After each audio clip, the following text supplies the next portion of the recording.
They looked me up and down and whispered behind his back. I could feel their judgment before I even stepped through the door. I was the outsider, the one who didn't belong. But if only they knew, I would become the heartbeat of that home they once tried to keep me out of.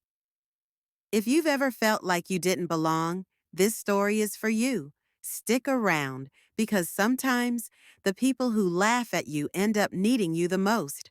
And don't forget to like, subscribe, and share if this touches your heart. I wasn't looking for anything that day. I had just stopped by the local bookstore to kill time, maybe distract myself from the noise in my head. You know how some days just feel heavy? That was one of them. I wandered into the poetry section, not because I was a big fan, but because it was quiet. And there he was, sitting cross-legged on the floor, flipping through a worn-out copy of Langston Hughes. He looked up when I reached for a book, and our eyes met. I don't know how to explain it, but something in his gaze felt calm, safe, like he wasn't trying to impress anyone, just present in the moment. That was rare.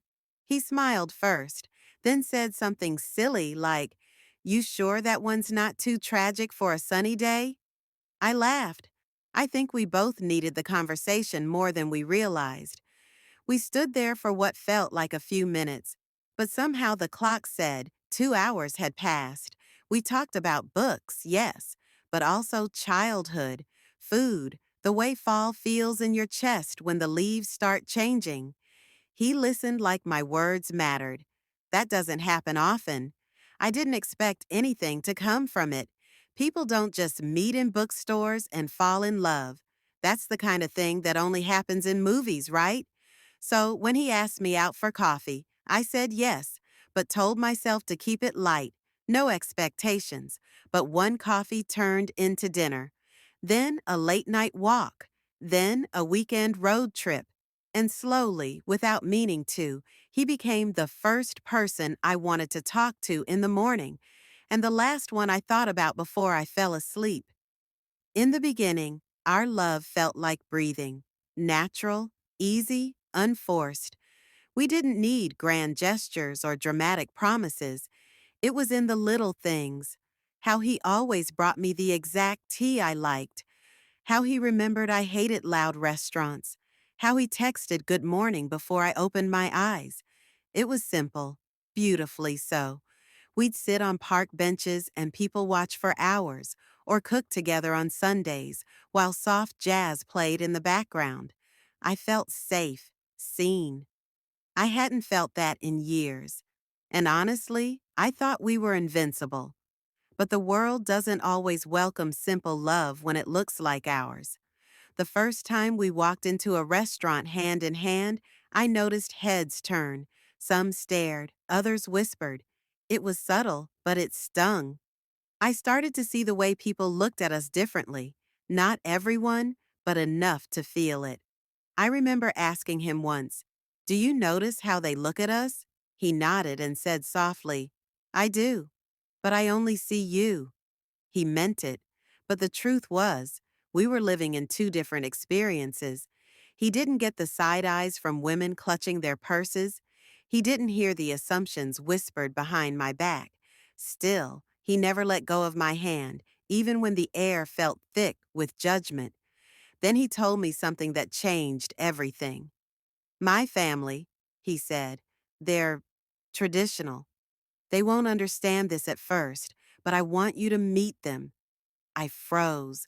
I wanted to believe love could be enough, but I also knew how it felt to be the unwelcome guest. The thought of meeting a family who already decided I wasn't enough, it shook me. Still, I said yes, because I loved him. And love sometimes makes us braver than we feel. The day we pulled into his parents' driveway, my heart was thudding so loud I could barely hear myself think. I had tried to prepare, picked out a modest dress, brought a homemade cobbler, even rehearsed polite small talk in my head, but nothing could have prepared me for what actually happened. His mother opened the door and gave me a tight, practiced smile. the kind that doesn't quite reach the eyes. She didn't offer a hug or even a handshake, just turned and walked back inside. His father barely looked up from the newspaper. His sister, well, she sized me up like I was a guest auditioning for a part in their family play. Spoiler, I wasn't cast. At dinner, I placed my cobbler on the counter, and his sister actually laughed. Not even subtly, like a full chuckle, nudging her husband and whispering something I wasn't supposed to hear. But I did. She brought dessert. That's cute. No one asked me anything. No one tried to include me. His mom asked him questions like I wasn't even there. What have you been up to? Work going well? I answered once, gently, and she blinked slowly, then changed the subject. That night, I smiled through gritted teeth, pretended everything was fine. But when we got in the car, I stared out the window in silence until he asked, "Are you okay?"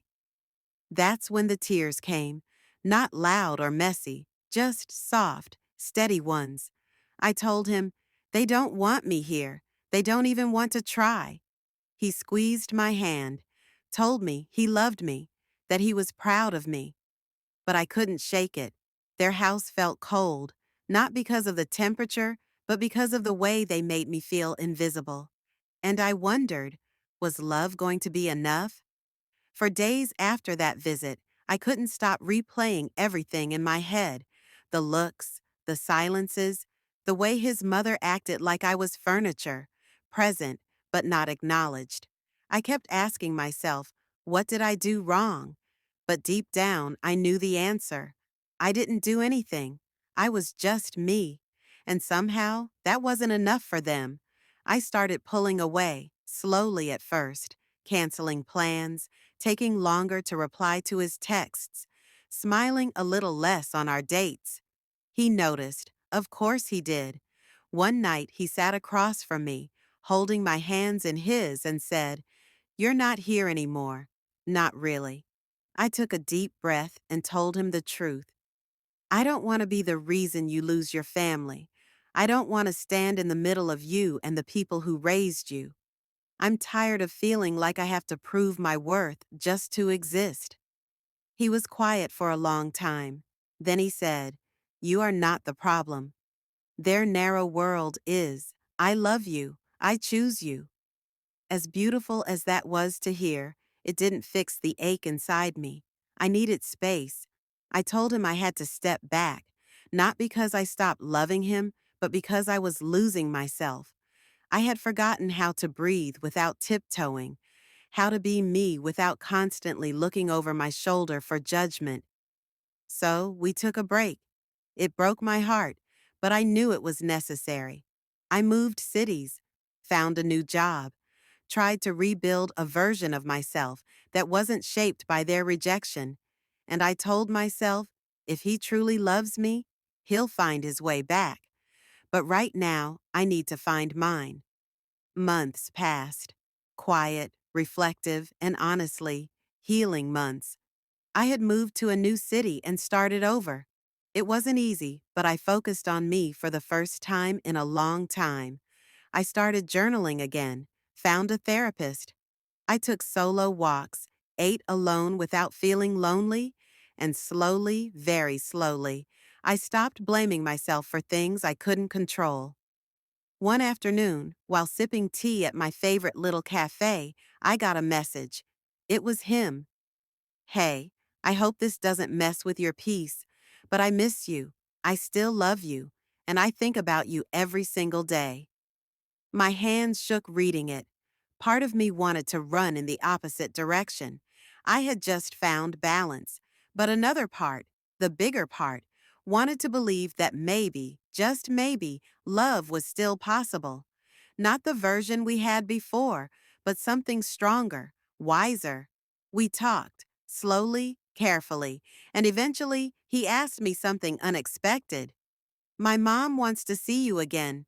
Things have changed." I didn't say yes right away. I prayed on it, thought on it, cried over it.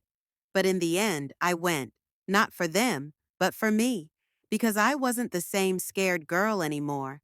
I had learned how to stand tall, even if my knees shook. When I walked through their door this time, I wasn't holding cobbler or looking for approval. I brought myself, just me. And that was enough. They were still reserved, but different. His mom offered tea. His dad nodded, not coldly, but respectfully. No fake smiles, just quiet, cautious warmth. And for the first time, I realized I didn't need their full acceptance to feel whole. I had already found that on my own. But maybe they were starting to see me differently too. It didn't happen overnight. There was no big, dramatic turning point, just a series of small, quiet moments that slowly melted the walls between us. His dad got sick a few weeks after my visit. Nothing life-threatening, but enough to shake the family.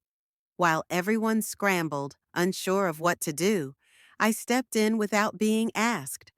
I helped schedule appointments, organized his medication, even sat with him through long, quiet afternoons when no one else could. He never said much, but one day he looked at me and said, "Thank you for being here." His mom started calling me, first with questions about his dad, then just to talk. At first, the conversations were stiff, polite, but one evening she called and asked how I was doing. Not about her son, not about errands. Me. That's when I knew something had shifted. Then came his sister. The same one who once mocked my cobbler now stood crying in my kitchen because her marriage was falling apart. And you know what she said? I didn't know who else to call. I held her hand, made tea, and listened. It was strange how the same people who once looked through me now looked to me. I never demanded respect. I didn't try to force love. I just stayed consistent, kind, present. Love, I realized, doesn't always roar. Sometimes it whispers through actions, through patience, through showing up even when it's hard. One night, as we all sat around the dinner table, laughing, eating, sharing stories, I looked around and felt something I never thought I would: peace. They didn't just tolerate me anymore. They leaned on me, asked for my opinion, laughed at my jokes. I had gone from outsider to the glue holding everyone together, and they didn't even see it coming. It was a warm spring afternoon, family reunion day. Everyone was there: cousins, aunts, neighbors I hadn't met yet. I felt a little nervous, even after everything. Old memories have a way of echoing in new places. As we walked into the backyard, his mother waved us over. And then she did something I never expected. She introduced me, not as his friend or his guest, but as our daughter-in-law. Her voice didn't shake. Her eyes didn't look away. And in that one sentence, I felt years of walls crumble.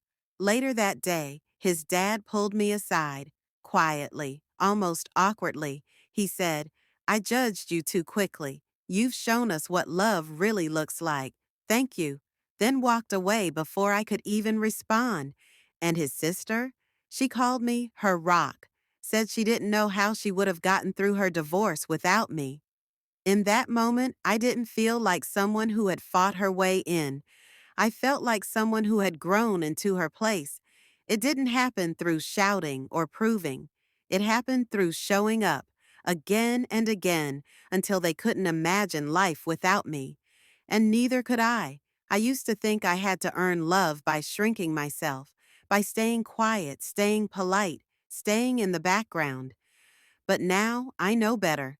I didn't change who I was to fit into their world. I stayed true to myself, and that's what changed their hearts. It wasn't about being perfect. It was about being present, patient, real. Now, they call me first when they need advice. I'm the one planning holidays, remembering birthdays, comforting during hard times. The girl they once judged has become the woman they lean on, depend on, trust. And him? He never stopped choosing me. Through the silence, the distance, the pain, he stayed. And now we're planning our wedding, not out of rebellion, but out of joy. I look back sometimes, remembering the night I almost walked away. I'm so glad I didn't, because I went from being laughed at, dismissed, whispered about, to being the one they couldn't imagine their family without. Love didn't just win, it grew, it healed, and in the end, it brought us all home, to each other, and to ourselves. If you've ever been judged, misunderstood, or made to feel not enough, this story is for you. Share this video with someone who needs hope, and remember, one day they may not just accept you, they might realize they can't live without you.